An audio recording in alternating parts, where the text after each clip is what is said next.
Hello बच्चों, let's see the question से four person independently solve a certain problem correctly with probabilities 1 upon 2 comma 3 upon 4 comma 1 upon 4 comma 1 upon 8.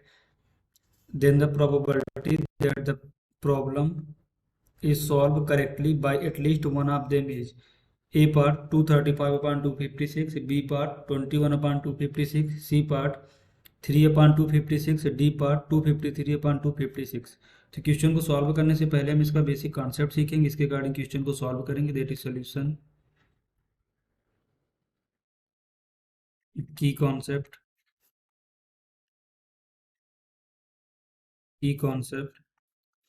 If A is any events, if A is any event, then probability of occurrence of events A plus probability of non-occurrence of events A is equal to 1।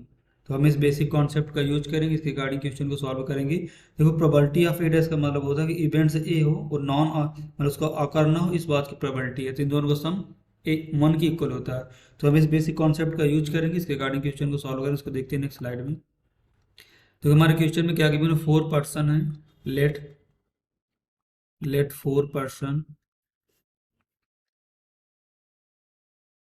4 person हमारे A B C और D है।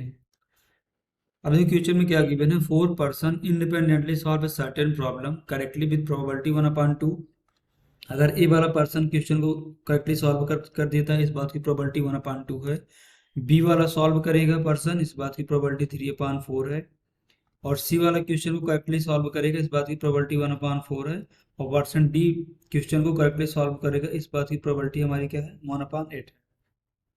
हमें देखो question में क्या find out करना है, then the probability that the problem is solve.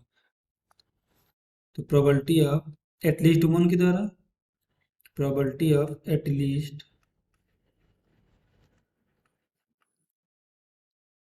At least one of them, at least one of them.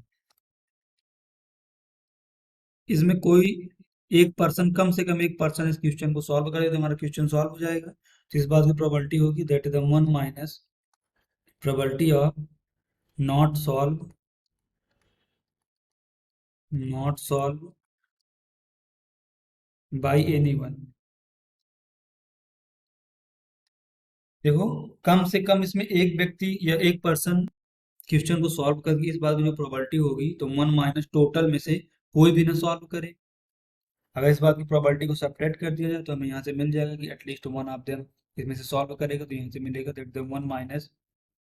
अगर देखो पर्सन ए के सॉल्व करने की प्रोबेबिलिटी 1/2 है, इसके ना सॉल्व करने की प्रोबेबिलिटी हमें क्या मिलेगी, 1 माइनस 1/2। देखो यहाँ पर हमने की कॉन्सेप्ट पे डिस्कस किया है कि इवेंट्स ए आकर हो जाए, इस बात की प्रोबेबिलिटी, और इवेंट्स ए आकर ना हो, इस बात की प्रोबेबिलिटी का सम 1 की इक्वल होता है। तो अगर यहीं से हम ना आकर हो, इस बात की प्रोबेबिलिटी निकालना चाहते तो क्या बनेगा, 1 माइनस प्रोबेबिलिटी यहाँ पे जो अकरेंस की है, तो यहाँ से हमें क्या मिलेगा, दैट इज द 1 माइनस 1/2।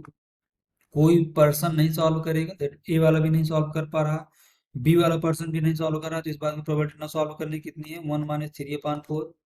सी वाला भी नहीं सॉल्व कर रहा है, that is 1 minus 1/4 into 1 minus 1/8, that is the 1 minus 1/8।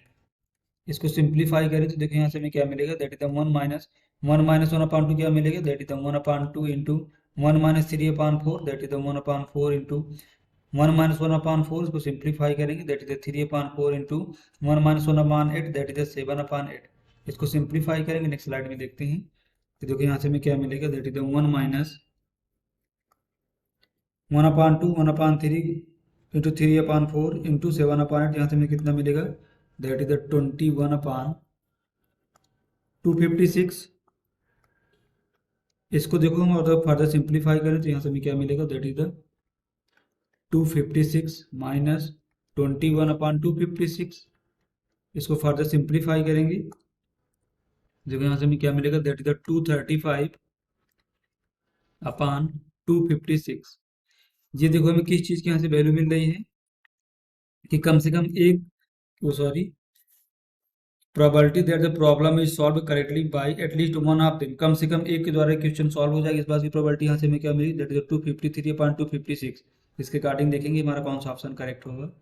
A part 235/256, B part 21/256, C part 3/256, D part 253/256।